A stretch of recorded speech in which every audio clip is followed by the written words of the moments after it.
Hello बच्चों, welcome back to the SG classes. तो आज इस वीडियो में हम शुरू करेंगे बहुत एक ज़्यादा important topic, that is introduction to trigonometry class 10th chapter number 8। ठीक है, तो ये टॉपिक काफ़ी ज़्यादा, ये चैप्टर काफ़ी ज़्यादा इंपॉर्टेंट है ना। फर्दर हम स्टडीज़ में भी इसको पढ़ेंगे, 11th-12th में भी और आगे भी ट्रिग्नोमेट्री एज अ फंक्शन की तरह हम तब पढ़ेंगे, बट फिलहाल के लिए एक इसका इंट्रोडक्शन है ना, बेसिक चीज़ें हम इसमें पढ़ने वाले हैं। जो इसमें टर्मिनोलॉजी यूज़ हो रही है ना, जो टर्म्स हैं उनके बारे में थोड़ा सा पढ़ेंगे। लेकिन ये टॉपिक बहुत ज़्यादा इंपॉर्टेंट है ना, तो इसको अच्छी तरीके से समझना है ना। इससे पहले जब आपने भाई 9th में जब पढ़ रहे थे तो अपने बड़े दोस्तों से है ना, भाइयों से बहनों से सुनते कि भाई ट्रिग्नोमेट्रिक चैप्टर है, थीटा पढ़ने को मिलता है, साइन कॉस फलाना ढिमकाना, तो थोड़ा सा घबरा जाते हैं कि भाई ये क्या टॉपिक है, बहुत ज़्यादा खतरनाक है क्या। नहीं, टॉपिक बहुत ज़्यादा ईजी है। लेकिन क्या है कि अभी आप इसको स्टार्ट करने वाले ना, तो स्टार्टिंग में एकदम से चीज़ें समझ में नहीं आती हैं, तो थोड़ा सा टाइम देना पड़ेगा इस चैप्टर को। ठीक है, तो उसको वक्त देना है, रिस्पेक्ट देनी है ना। मैं हमेशा से बोलता हूँ, क्वेश्चन को अगर रिस्पेक्ट दोगे तो वो सॉल्व होगा, वरना नाराज होकर बैठ जाएगा, सॉल्व नहीं होने वाला है। सेम वही कहानी है इसमें भी। ठीक है, तो यहाँ पर इसको समझते हैं ना, लेकिन समझने से पहले एक चीज और समझते हैं कि भाई देखो, ये जो टॉपिक है ना, ये टॉपिक में इंडियंस का बहुत बड़ा हाथ है ना, बहुत ज्यादा। मैथमेटिशियंस इंडिया से बहुत ज्यादा हुए हैं, ग्रीस से बहुत ज्यादा हुए हैं, तो मैथ्स में इंडियंस का बहुत ज्यादा योगदान है, खासतौर से इसमें, या फिर अलजेब्रा, हमारे कैलकुलस, वहां पर बहुत ज्यादा है। ठीक है, तो ज्यादातर में इंडियंस का दिमाग वैसे ही मैथ्स में तेज ही होता है। ठीक है, तो इसको अच्छी तरीके से समझेंगे। ठीक है, trigonometry chapter number 8 class 10 NCERT से पढ़ेंगे फिलहाल। इंट्रोडक्शन इंट्रोडक्शन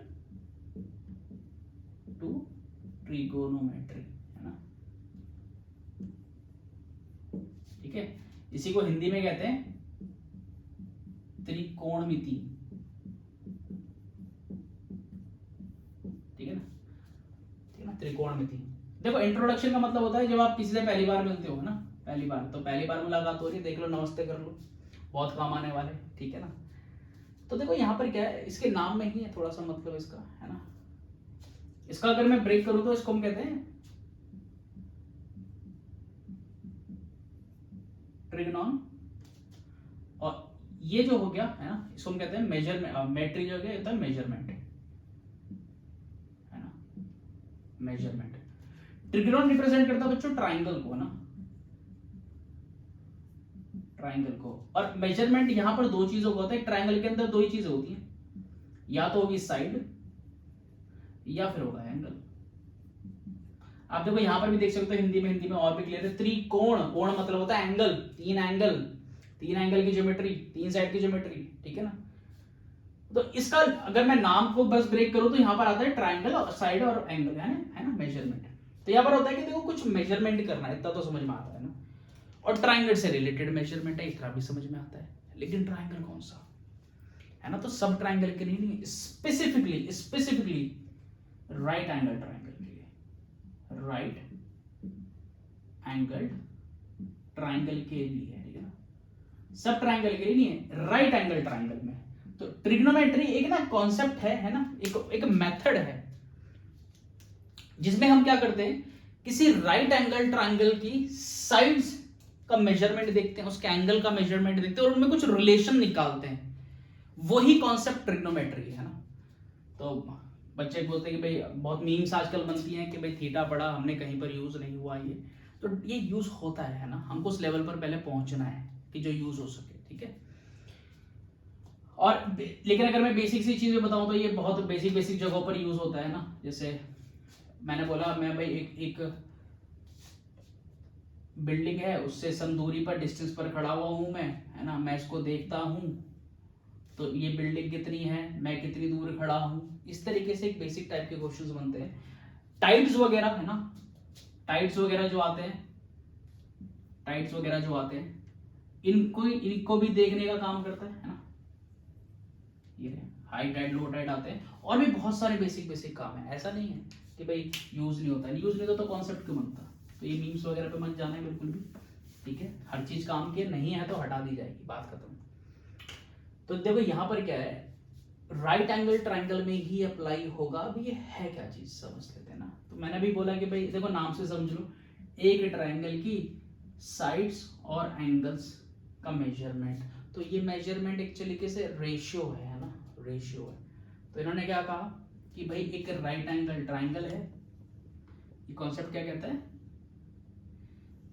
तो ट्रिग्नोमेट्री क्या है भाई, एक कॉन्सेप्ट, एक ब्रांच है, एक मैथ्स की एक ब्रांच है जो एक राइट एंगल ट्राइंगल्स के एंगल्स के और साइड्स के बीच का एक रिलेशन को डिफाइन करती है। और वो रिलेशन क्या है, मैंने कहा एक ट्राइंगल है ABC, ठीक है, दिस इज व्हाट 90 डिग्री, ठीक है ना। अब समझो, देखो राइट एंगल ट्राइंगल में तीन चीजें होती है ना। देखो पाइथागोरस ने बताया था भाई कि राइट एंगल ट्राइंगल में उसकी हाइपोटेनस का स्क्वायर, उसके परपेंडिकुलर स्क्वायर और बेस के स्क्वायर के सम के बराबर होता है। ये पाइथागोरस जी ने बता रखा है, नमस्कार करेंगे और सीखेंगे, समझेंगे। तो देखो क्या चीज है, यहाँ पर आपको पर्सपेक्टिव देखना है ना, पर्सपेक्टिव, परपेंडिकुलर और बेस पर्सपेक्टिव से होते हैं, समझो। मैंने कहा ये एंगल, इस एंगल का नाम दे दिया मैंने, कहा चलो एक नया वेरिएबल देखते हैं यहाँ पर, दिस इज व्हाट थीटा, यही होता है थीटा, है ना वेरिएबल। तो थीटा भाई कुछ नहीं है, theta is what, it is just a variable, है ना, ऑफनली यूज्ड फॉर एंगल। एंगल को रिप्रेजेंट करने के लिए हम यूज करते हैं थीटा एंगल को, है ना। ऐसे और भी होते हैं, फाई देखेंगे, है ना, अल्फा बीटा आप लोगों ने ऑलरेडी देख रखा है चैप्टर नंबर 2 के अंदर। तो मैंने कहा ये वाला एंगल थीटा है ना। मैं इस एंगल के पर्सपेक्टिव से देख रहा हूं, इस वाले, है ना, इस वाले एंगल के पर्सपेक्टिव से। इस एंगल को चलो मैंने एक्स बोल दिया, समझ लो, मान लो।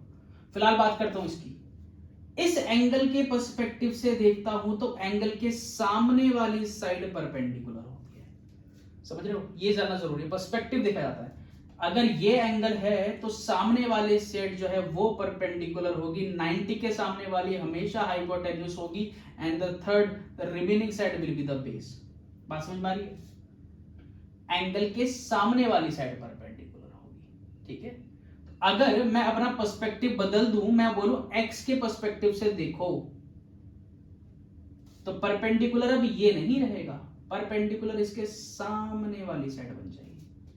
बात समझ पाई है, क्या होगा, जैसे ही मेरा एंगल बदल जाएगा, मेरा पर्सपेक्टिव बदल गया, पर्सपेक्टिव बदल गया तो मेरा परपेंडिकुलर और बेस भी बदल गया, हाइपोटेनस कभी नहीं बदलेगी, वो एक ही है। ये चीज आपको अच्छी तरह से पता होनी चाहिए ना, ठीक है। तो यहां पर एक नोट है, परपेंडिकुलर एंड बेस चेंजेस, ठीक है ना, when the angle, when the perspective of angle, when the perspective of angle changes। बात समझ में आ रही है, अगर मैंने एंगल को बदल दिया है ना, मैंने एंगल को बदल दिया है तो मेरा परपेंडिकुलर भी बदल जाएगा, मेरा बेस भी बदल जाएगा, मेरा हाइपोटेनस नहीं बदलेगा। और राइट एंगल ट्रायंगल में पाइथागोरस जी ने कहा था, पाइथागोरस लिख देता हूं, पाइथागोरस थ्योरम, तो एक बार बस रिवीजन हो जाएगा कि भाई हाइपोटेन्यूज का स्क्वायर बराबर होता है perpendicular square plus base square के। ये वाली चीज क्लियर है, ठीक है ना। तो ये एक बेसिक सी चीज मैंने बता दी कि भाई राइट एंगल ट्रायंगल में अगर मैंने एंगल को बदल दिया तो मेरा परपेंडिकुलर और बेस भी बदल जाएगा। इसमें मैंने कोई ट्रिग्नोमेट्री वाली बात तो अभी तक नहीं बताई है ना, मुझे लगता है मैंने कोई बताया है। तो इस छोटी सी बात को पहले फटाफट से नोट कर लो, उसके बाद पढ़ेंगे ट्रिग्नोमेट्री, ठीक है ना। चलिए शुरू करिए। चलिए क्या है, ये कह रहे हैं कि भाई एक राइट एंगल ट्रायंगल है, मैंने कहा एक राइट एंगल ट्रायंगल है ऐसे, ठीक है ना। अब देखो मैं जो भी करूंगा, क्वेश्चन जो भी मैं करवाऊंगा, मैं ये जो एंगल बना हुआ है इसके पर्सपेक्टिव से कर रहा हूं, मैं इसको कंसीडर करता हूं थीटा एंगल है, इसके पर्सपेक्टिव से पढ़ेंगे जो भी हम पढ़ेंगे, ठीक है ना। तो this will be the perpendicular base and height, ठीक है ना, बेस। तो क्योंकि बी लिखा है तो मैंने यहाँ पर पूरा बेस लिख दिया, ठीक है ना। परपेंडिकुलर को हम एल्टीट्यूड कह देते हैं ना, इसी को हम एल्टीट्यूड भी कह देते हैं, इसी को हम हाइट भी बोल देते हैं ना। परपेंडिकुलर, एल्टीट्यूड, हाइट तीनों सेम ही है, ठीक है ना।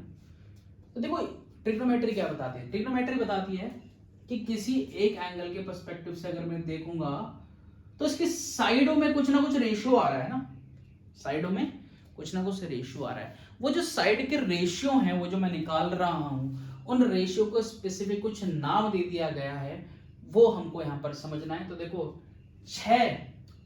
3 साइड्स है मेरे पास, तो 3 साइड हैं, तो अगर 2 2, क्योंकि रेशियो 2 2 का पेयर हो गया, 2 2 के पेयर में लूंगा तो मेरे पास टोटल 6 रेशियोज आते हैं, 6 टाइप के रेशियोज आते हैं, वो हमको पढ़ने, और जितने भी पढ़ूंगा सारे इस एंगल के पर्सपेक्टिव से मैं करवाने वाला हूँ। बात समझ में आ रही है? ठीक है ना? चलिए, तो देखो सबसे पहले क्या है, मैं क्या कहता हूं परपेंडिकुलर टू हाइपोटेनस का रेशियो मैंने निकाला है ना, परपेंडिकुलर टू हाइपोटेनस का रेशियो मैंने निकाला, तो उसको हम क्या बोलते हैं, उस रेशियो को हमने बोलते हैं, मैंने बोला साइन ऑफ एंगल थीटा, है ना, सी भी लिख सकता हूं मैं, है ना, साइन ऑफ एंगल थीटा। मतलब क्या है कि इस एंगल के पर्सपेक्टिव से मैं देख रहा हूं, परपेंडिकुलर और हाइपोटेनस का रेशियो निकाल रहा हूं, तो उसको हम बोलते हैं साइन थीटा के पर्सपेक्टिव से, है ना।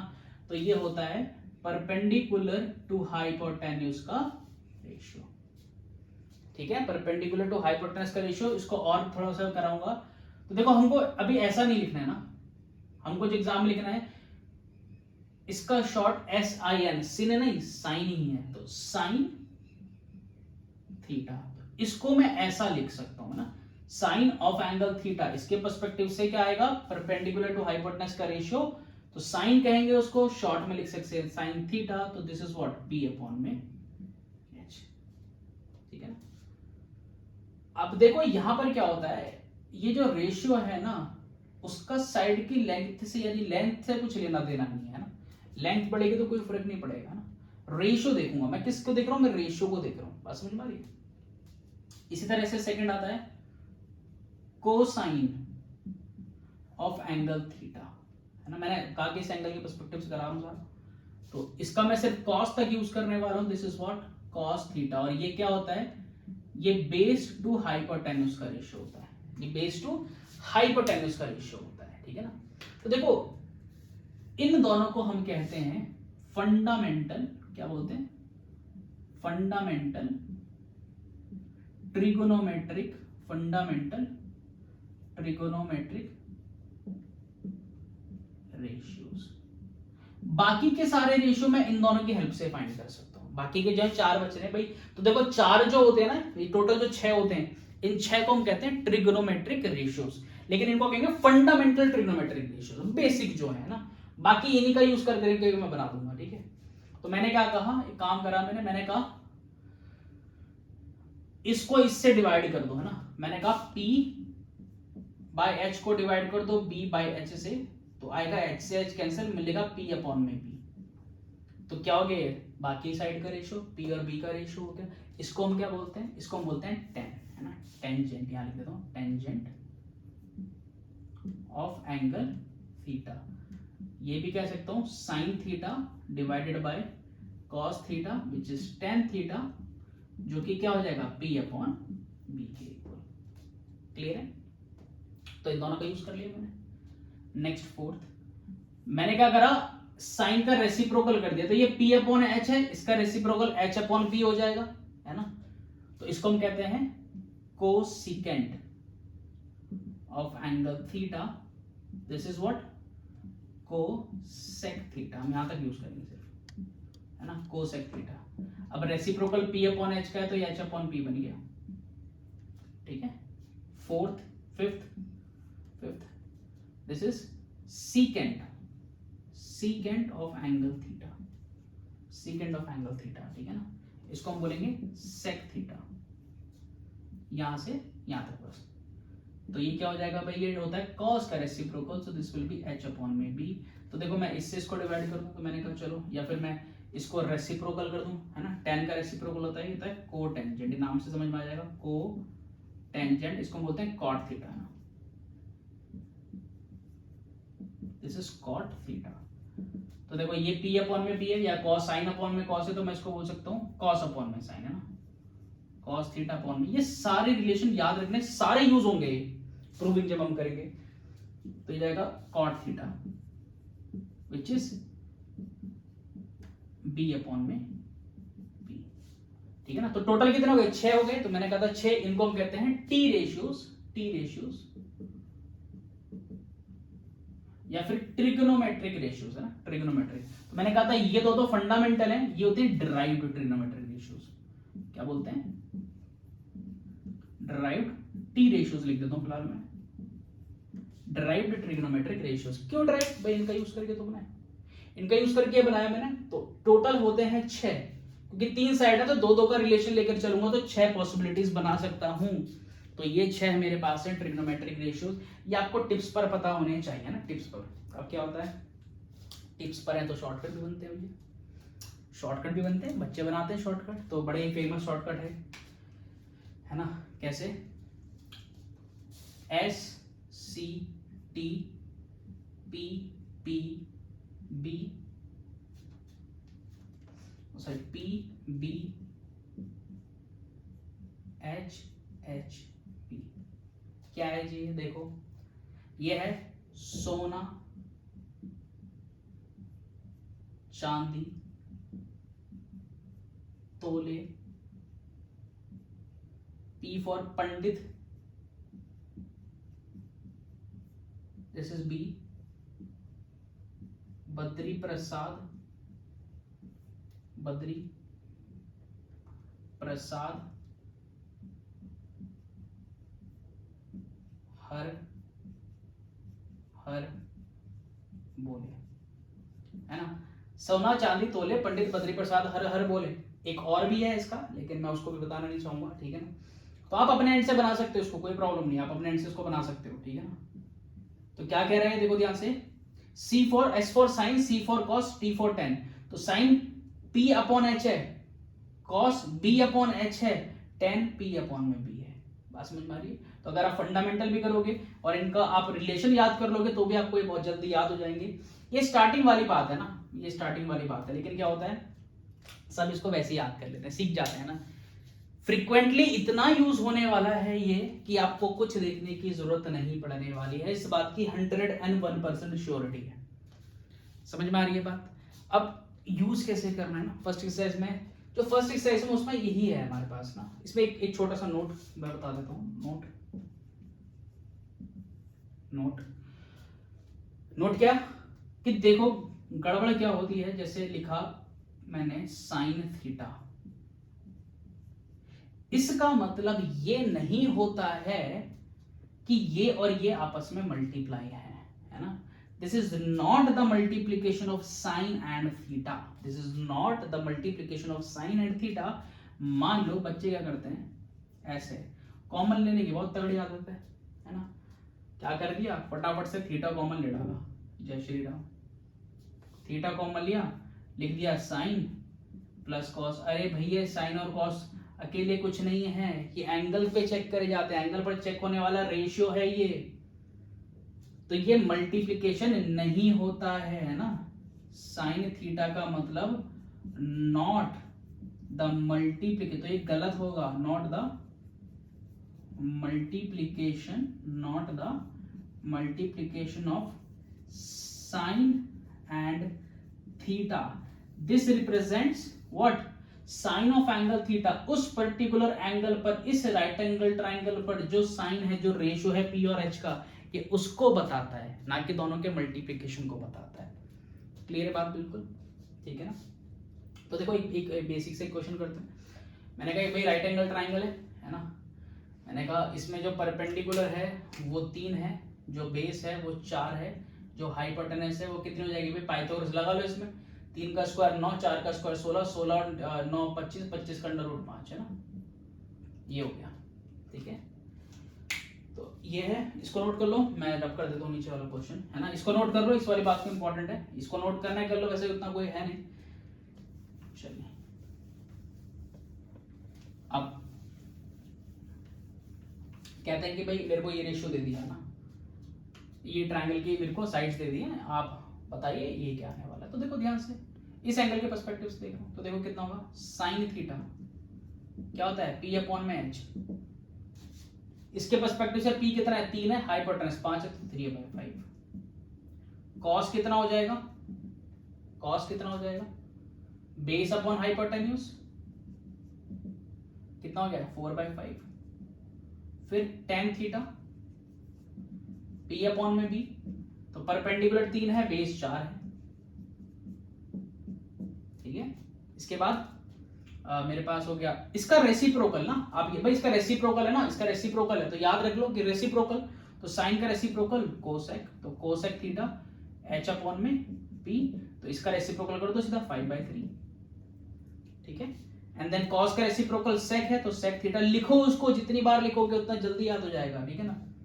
ये हो जाएगा h अपॉन में b, 4/5 का 5/4,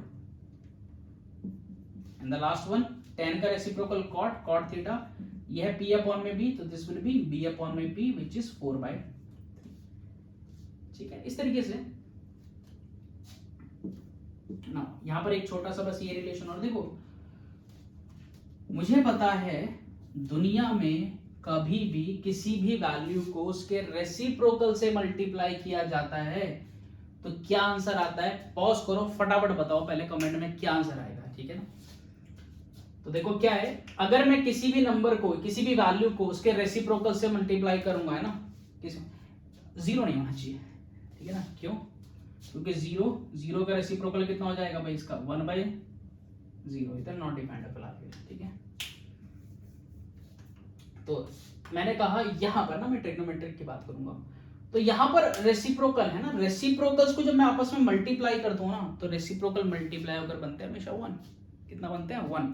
तो कुछ रिलेशन और आए मेरे पास, है ना, रेसिप्रोकल के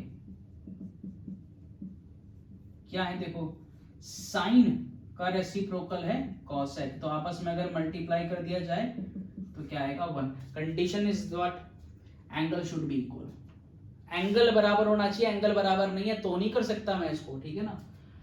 साइन और कॉस है क्या है, रेसिप्रोकल मल्टीप्लाई होकर 1। सेकंड कॉस का रेसिप्रोकल देख लो भाई सेक होता है, तो मल्टीप्लाई होकर 1, ठीक है।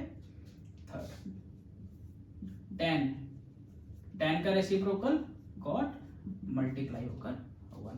These are the 3 relations. Clear बात बिल्कुल। तो हमको इस तरीके से निकालना है ना।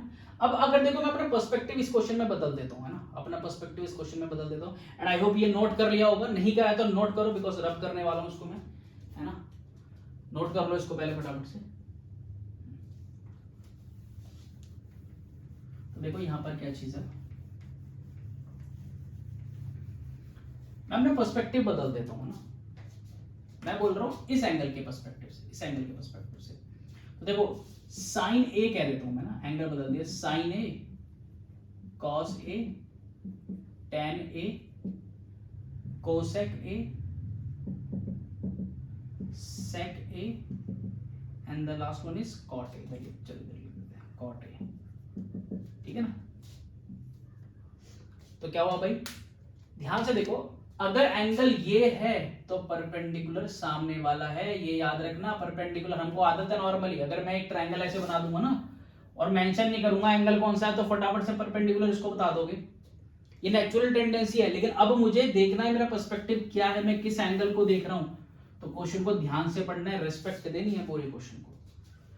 तो अगर एंगल ए ये है तो दैट मींस परपेंडिकुलर ये हो जाएगा और बेस हो जाएगा ये, हाइपोटेनस वही रहेगी बिकॉज 90 डिग्री का एंगल सेम ही रहने वाला है ना। 90 के सामने वाली साइड हाइपोटेनस होती है। तो अगर ए है ये तो परपेंडिकुलर है ये, परपेंडिकुलर है ये, तो कितना हो जाएगा, इसकी वैल्यू होगी 4 और हाइपोटेनस वही है 5, तो परपेंडिकुलर अपॉन में हाइपोटेनस। कॉस होता है बेस अपॉन हाइपोटेनस, लेकिन अगर एंगल ये है तो परपेंडिकुलर तो ये बन गया, ये हाइपोटेनस है, तो थर्ड साइड जो होगी वो बेस होगी, तो वो हो गया 3/5। ये चीज क्लियर हो गया ना बिल्कुल, गुड। tan एंगल ये है तो परपेंडिकुलर ये हुआ, बेस ये हुआ, तो हो जाएगा 4/3, ठीक है ना। एंड कोसेक इसका रेसिप्रोकल है, वहां देखो मत, देखो कोसेक रेसिप्रोकल है इसका, तो हो जाएगा 5/4।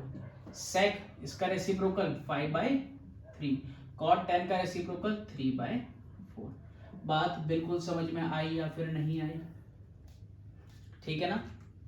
ये है हमारा एक्सरसाइज 8.1 का इंट्रोडक्शन, है ना। इस वीडियो में केवल इतना सही है, इसका इंट्रोडक्शन है, हर एक एक्सरसाइज को इंट्रोडक्शन लाएंगे, ठीक है ना। एग्जाम्पलर से करेंगे, आरडी से करेंगे, सैम्पल पेपर करेंगे। टॉपिक ये चैप्टर बहुत ही ज्यादा बढ़िया है, तो क्वेश्चंस करेंगे भाई, ज्यादा से ज्यादा क्वेश्चन करें हमने इसके, ठीक है। तो फटाफट इसको नोट करो, इंट्रोडक्शन में केवल इतना ही, नेक्स्ट में करवाएंगे इस पूरी एक्सरसाइज को सॉल्व, दैट इज 8.1, ठीक है ना। कोई ज्यादा टफ एक्सरसाइज नहीं है, इजी है।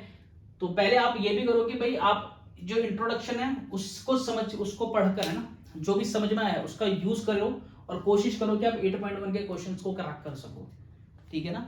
खुद से ट्राई करो, नहीं होंगे तो फिर तो हम अवेलेबल हैं, लेकिन अगर हो रहे हैं तो फिर वो तुम्हारा कॉन्फिडेंस बूस्ट करेगा, ठीक है ना। तो फिलहाल क्या है, फिलहाल यहाँ तक ही है। चलिए नोट कर लिया, आज की वीडियोस में इतना ही, चलो।